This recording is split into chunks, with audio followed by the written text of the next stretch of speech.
लग्नाची बेडी या मालिकेच्या आजच्या भागामध्ये आपण पाहणार आहोत. रत्न पारखीच्या घराच्या समोर एक पालखी थांबलेली आहे आणि त्या पालखीमधून पिंकी बाहेर आलेली आहे. पिंकी बाहेर येऊन सर्व रत्न पारखींच्या समोर चक्क डान्स करत आहे. अचानक आपल्यासमोर पालखी आली आहे आणि त्यामधून एक व्यक्ती उतरली आहे आणि ती व्यक्ती डान्स करते हे पाहून रत्न पारखी कुटुंबियांना मोठा धक्का बसलेला आहे. पण ऋतुजा मात्र त्या डान्सचा आनंद घेताना आपल्याला पाहायला मिळते. ऋतुजा देखील त्या डान्सवर थिरकताना आपल्याला पाहायला मिळते. पिंकीने मात्र सगळं वातावरण चैतन्यमय करून टाकलेलं आहे. रत्न पारखींच्या घरापुढे पालखी ठेवून ती चक्क सर्वांना डान्स करून दाखवते. रुक्मिणीला तर काही समजतच नाहीये की नक्की चाललंय काय आणि ही व्यक्ती आपल्या घराच्या पुढे येऊन असा डान्स का करत आहे. पण ही नक्की व्यक्ती कोण आहे असा प्रश्न सर्वांनाच पडलेला आहे. तेव्हा डान्स थांबवून पिंकी आता सर्वांच्या प्रश्नाचं उत्तर द्यायला सज्ज झालेली आहे आणि तिने सांगितलं आहे की आय माय सेल्फ पिंकी धोंडे पाटील आडगाव सातारा. आता आपण इथं का आलो हा प्रश्न तुम्हाला पडलेला असेल. पण त्याचबरोबर तिच्या मनामध्ये मागं चाललेल्या गोष्टी देखील आपल्याला पाहायला मिळतात. पिंकी अगोदर कृष्णाला भेटलेले आहे. गोदा आणि कृष्णा पिंकीला भेटून त्यांनी एक प्लॅन केलेला आपल्याला पाहायला मिळतोय. पिंकी गोदा आणि कृष्णाला सांगते की आपल्या माणसांनी सावीला गडचिरोलीला पाहिलेलं आहे आणि आता तुम्हाला गडचिरोलीला जाणं गरजेचं आहे. कृष्णा म्हणते पण इथलं सगळं कोण पाहणार. तेव्हा तिला पिंकीनं सांगितलेलं आहे की तू इथली काळजी काहीच करू नको. तू आणि गोदा आत्ता गडचिरोलीला जा. तुमची गरज तेथे आहे. सावीला तुमची गरज आहे. त्यामुळं सावीला घेऊन येण्यासाठी तुम्हाला तिकडं जाणं गरजेचं आहे. रत्नपारखींच्या घरातील वातावरण आणि रत्नपारखी या सर्वांना मी हँडल करते. तुम्ही काहीच काळजी करू नका. पण गोदा तिला सांगते की आता एक नवीन चॅलेंज कृष्णाने उचललं होतं. ते म्हणजे ऋषभ आणि रेश्मा यांना पुन्हा एकदा एकत्र आणण्याचं चॅलेंज. तेव्हा पिंकी म्हणते तिकडच्या कोणत्याच गोष्टीची काळजी करण्याची काही गरज नाही. तुमचं अर्धं राहिलेलं मिशन इकडं मी पूर्ण करते. पण सावीला लवकरात लवकर घेऊन येण्याची जबाबदारी तुमची आहे. सावी गडचिरोलीला आहे. त्यामुळं लवकरात लवकर जाऊन तिला तिथून सोडवणं ही आता तुमची जबाबदारी आहे. इतर ऋषभ आणि रेश्माचं काय करायचं ना ते पिंकीला चांगलं माहिती आहे. असल्या सगळ्या कंडिशन, असल्या सगळ्या सिच्युएशन पिंकीनं चांगल्या पद्धतीनं हँडल केलेल्या आहेत. आता तुम्ही काहीच काळजी करू नका. पिंकी बघा आता रत्नपारखी घरामध्ये कशाप्रकारे वातावरण तयार करते आणि तेथे काय काय गंमत करते असं म्हणून पिंकीने आता सगळा कारभार स्वतःच्या हातात घेतलेला आहे. त्याचबरोबर ती कृष्णाला म्हणते की तू इथली काळजी अजिबात करू नको. आता फक्त तू तिकडची काळजी कर. आणि मग आपल्याला पाहायला मिळतं पिंकी आता रत्नपारखी कुटुंबियांच्या सर्वांच्या प्रश्नाचे उत्तर द्यायला सज्ज झाली आहे. इकडे ती सांगते तुमची कृष्णा निघून गेली आहे ना आणि त्यामुळं मी इथं आलेले आहे. आता कोणाला काहीच कळत नाही आहे. कृष्णा निघून गेली म्हणून ती इथं का आलेली आहे. तेव्हा मधू विचारते या गोष्टीचा काय संबंध आहे. तू जरा नीट आम्हाला सांगशील का. तेव्हा पिंकी म्हणते की येस आता तुमच्या प्रत्येक प्रश्नाला मी उत्तर देणारच आहे.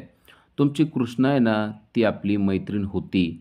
हे ऐकल्यावर समोरच्यांना कळतं की आता मात्र ती मैत्रीण राहिलेली नाही आहे. तेव्हा ऋतुजा विचारते हां होती म्हणजे आता ती तुझी मैत्रीण नाही का.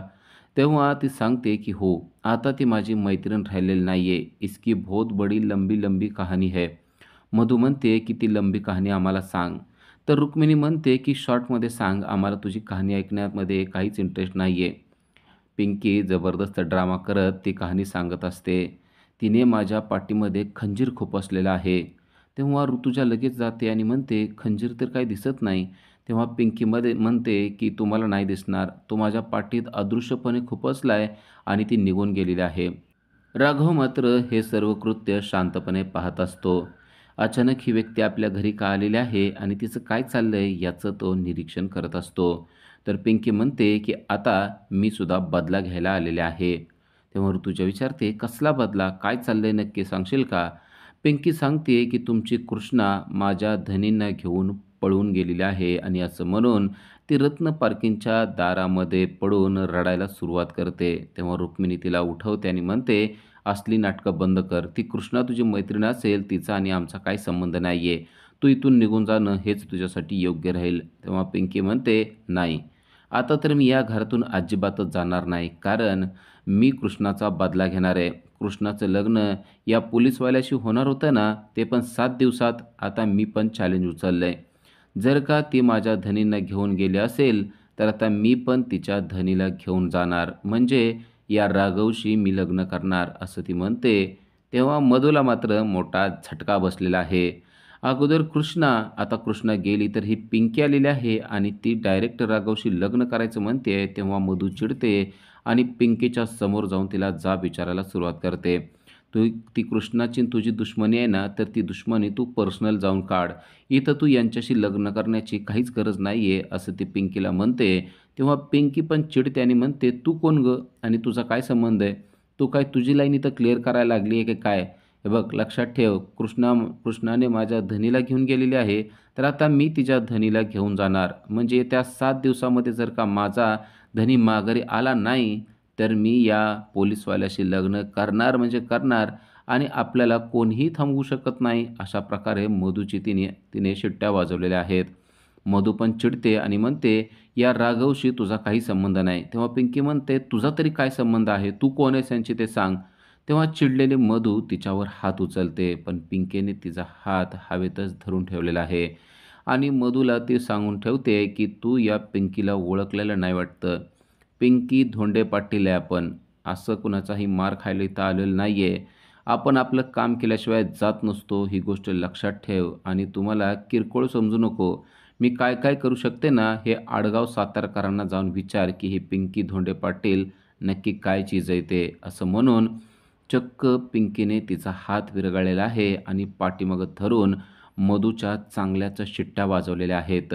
वातावरण बिघडत चाललेलं पाहून राघव आता त्याच्यामध्ये पडतो आणि पिंकीला म्हणतो, की "तिचा अगोदर हात सोडा आणि तुम्हाला नक्की काय पाहिजे आहे ते सांगा." तेव्हा पिंकी त्याला सांगते, की "तुम्ही पोलीस आहात ना, तर तुम्ही माझ्या धनीला शोधून आणायचं आहे आणि ते पण 7 दिवसाच्या आत. कारण कृष्णा तुमच्याशी 7 दिवसात लग्न करणार होती ना, तुम्ही सुद्धा आता 7 दिवसाच्या आत कृष्णा आणि माझे धनी हे कोठे गेलेले आहेत ते शोधायचं आणि जर का तुम्ही यामध्ये सक्सेस झाला नाही, तर तुम्हाला माझ्याशी लग्न करावं लागणार. कारण कृष्णा तुमच्याशी लग्न करणार होती, तर आता मी कृष्णाचा बदला तुमच्याशी लग्न करून घेणार आहे, ही गोष्ट लक्षात ठेवा." आता राघवला तर काहीच कळत नसतं. या सिच्युएशनला काय करावं असा मोठा प्रश्न त्याला पडलेला असतो. कारण आलेली व्यक्ती ही तर स्त्री आहे आणि तिच्यावर आपण हात उचलू शकत नाही. त्यामुळं शांत राहणं हाच पर्याय त्याने निवडलेला असतो. रुक्मिणी मात्र तिला सांगते, की "तू या घरामध्ये राहू शकत नाही." पण पिंकी म्हणते, की "तुम्ही मला हाकलून देऊ शकत नाहीत. तुम्ही जर का मला हाकलून दिलं, तर माझ्याएवढं वाईट कोणी नाही लक्षात ठेवा. मी आता तुमच्या घरामध्येच राहणार आणि तुमच्या नाकावर टिच्चून राहणार. आणि एक गोष्ट लक्षात ठेवा, मी तुम्हाला त्रास देणार नाही. उलट मी तुमच्या मदतीला आलेले आहे. कृष्णाला मी त्रास देईल कारण कृष्णाने मला त्रास दिलेला आहे. कृष्णाने माझ्या पाठीत खंजीर खुपसलेला आहे. तिचा बदला घेतल्याशिवाय मी इथून जाणार नाही. त्यामुळे मला इथून बाहेर काढण्याचा फुकटचा प्रयत्न करू नका. मी काय तुमच्याच्यानी बाहेर जाणार नाही." अशा प्रकारे मधूने रुक्मिणीच्या देखील शिट्ट्या वाजवून टाकलेल्या आहेत. रुक्मिणीला देखील आता काय बोलावं या पिंकीला तेच कळत नाही आणि पिंकी डायरेक्ट स्वतःचं साहित्य घेऊन घरामध्ये घुसलेली आहे. मधू राघवच्या तोंडाकडे पाहत बसते आहे. ती म्हणते, की आता काय करायचं? पण राघवला काहीच सुचत नाहीये. मधू आणि राघव जेव्हा आत येतात, तेव्हा राघव म्हणतो, की "नक्की त्या कृष्णाचं काय चाललं ना, तेच मला कळत नाहीये. आता पुन्हा एकदा ती निघून गेलेली आहे आणि कुठे गेलेली आहे तेच कळत नाहीये. एकीकडे माझ्याशी लग्न करण्यासाठी तिने होकार दिला. जर तिला निघूनच जायचं होतं, तर तिने होकार का दिला?" तेव्हा मधू त्याला समजावून सांगण्याचा प्रयत्न करते, की ती कृष्णा आहे ना, तिला असं पण लग्नामध्ये काही इंटरेस्टच नव्हता. म्हणून कदाचित ती निघून गेलेली आहे. आता कृष्णाचा विषय कायमचा बंद केला तर बरं होईल. अशा प्रकारे ती राघवच्या मनातून कृष्णाला काढून टाकण्याचा प्रयत्न करते, पण राघव सांगतो, की नाही. नक्कीच कृष्णा काहीतरी काम आहे म्हणून गेलेली असणार आहे आणि ती नक्की कशाला गेली आहे ते मला कळालंच पाहिजे. आणि तिच्यासाठी मी आता पोलीस स्टेशनला फोन करतो आणि नक्की ही पिंकी कोण आहे आणि कृष्णा कुठे गेलेली आहे याची माहिती त्वरित काढून घेतो.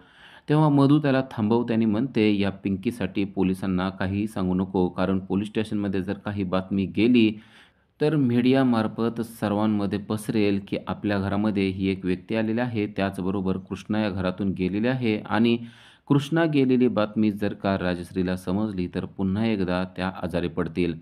आता राघवला काय करायचं हा पुढं पुन्हा एकदा प्रश्न पडलेला असतो. राघव पुन्हा शांत झालेला आहे. मधू त्याला सांगते, की "आता तू काहीच करू नको. कृष्णा गेलेली आहे ना, तर तिला जाऊ दे." असं पण कृष्णा थांबणारातली नव्हतीच असं मला वाटत होतं. उलट आता आपल्यापुढं जे आयुष्य आहे ना, ते आपण जगण्याचा प्रयत्न करूया असं म्हणून ती स्वतःचं लग्न राघवशी करण्याबाबत त्याला सूचित करत असते. पण राघव मात्र विचार करतो, की नाही, कृष्णा घरातून गेलेली आहे म्हणजे नक्कीच तिच्या डोक्यामध्ये काहीतरी प्लॅन सुरू असणार आहे. पण तो प्लॅन नक्की काय आहे हे मला उलगडल्याशिवाय मी शांत बसणार नाही. कारण कृष्णाने माझ्याशी लग्न करण्याला होकार दिला होता आणि होकार दिल्यानंतर ती घरातून गेलेली आहे. म्हणजे नक्कीच ती एकतर अडचणीत असेल किंवा ती कोणत्यातरी प्लॅन सक्सेस करण्यासाठी गेलेली असेल. मधूला देखील आता त्याच गोष्टीची खात्री वाटायला लागलेली आहे. अचानक कृष्णा घराच्या बाहेर निघून गेलेली आहे आणि इथं पिंकी आलेली आहे म्हणजे नक्की कृष्णा कुठे गेलेले असेल असा प्रश्न आता तिला देखील पडलेला आहे. पण त्याचबरोबर आता या पिंकीची वाट लावण्यासाठी त्यांनी शकुंतलाला फोन केलेला आहे. मधूने राघवला सांगितलेलं असतं, की या पिंकीची वाट लावण्यासाठी एकमेव पर्याय म्हणजे शकुंतला आहे आणि पिंकीला शकुंतलाचा फोन आलेला आहे. शकुंतला पिंकीला म्हणते, "ए कोण आहे गं तू आणि त्या रत्न पार्किंगच्या घरामध्ये का शिरलेस? आत्ताच्या आत्ता सामान उचलायचं आणि तिकडून निघून जायचं." तेव्हा पिंकी सांगते, की "आता माझी फायनल ओळख मी करूनच देते. मी आमदार पिंकी धोंडे पाटील, आडगाव, सातारा." असं म्हणल्यानंतर शकुंतला देखील शॉकमध्ये जाते आणि म्हणते, "पिंकी साहेब तुम्ही आहेत व्हय?" हे ऐकल्यानंतर मधूला मोठा धक्का बसलाय, की शकुंतलाची हवा देखील पिंकीने काढलेली आहे. ज्या शकुंतलाच्या जोरावर मधू उड्या मारत होते, ती देखील पिंकीला घाबरते. या गोष्टीमुळे आता मधूची चांगलीच हवा गेलेली आपल्याला पाहायला मिळते आणि हवा गेलेल्या मधूकडे पिंकी मात्र हसत-हसत पाहत आहे. आता मधूला प्रश्न पडलाय, या पिंकीला घराच्या बाहेर काढायचं कसं? कारण पिंकी आता कोणालाच घाबरत नाहीये ही गोष्ट तिच्या लक्षात आलेली आहे. कारण शकुंतलासारखी व्यक्तीसुद्धा पिंकीला पिंकी साहेब म्हणते आणि ताडकन बोलताना उभारते. याचा अर्थ पिंकी जेवढी दिसते तेवढी साधी नाहीये, ही गोष्ट आता मधूच्या सुद्धा लक्षात आलेली आहे आणि पिंकी आता शांतपणे सर्वांचा कसा गेम वाजवणार आहे, ते आपल्याला पुढील भागामध्येच पाहायला मिळणार आहे. पण नक्की पिंकी आणि मधू यांच्यामध्ये कशाप्रकारे भांडण जुंपणार आहे, त्याचबरोबर पिंकी आणि कृष्णा यांनी नक्की कोणता प्लॅन केलेला आहे, ते देखील आपल्याला पुढील भागामध्येच पाहता येणार आहे. पण पिंकीने मात्र सांगून ठेवलेलं आहे मधूला, की "तू माझ्या नादी लागू नको. मी पिंकी धोंडे पाटील काय करू शकते याचा अंदाज तुझ्या जन्मात तुला येणार नाही. त्यामुळं तू जेवढी शांत राहशील तेवढी या घरामध्ये राहू शकशील. नाहीतर या घरातून सुद्धा तुझी मी उचलबांगडी करू शकते." असा सज्जड दमसुद्धा पिंकीने मधूला दिलेला आहे. राघव मात्र या सगळ्या गोष्टीवर शांत बसलेला आहे. कारण त्याला बघायचं आहे, की नक्की ही पिंकी काय आहे आणि ती काय-काय करू शकते. त्याचबरोबर कृष्णाची माहिती देखील पिंकीकडून मिळेल या गोष्टीमुळे तो शांत बसला आहे. अशाच अपडेटसाठी आजच आमच्या चॅनलला सबस्क्राईब करा. Thank you.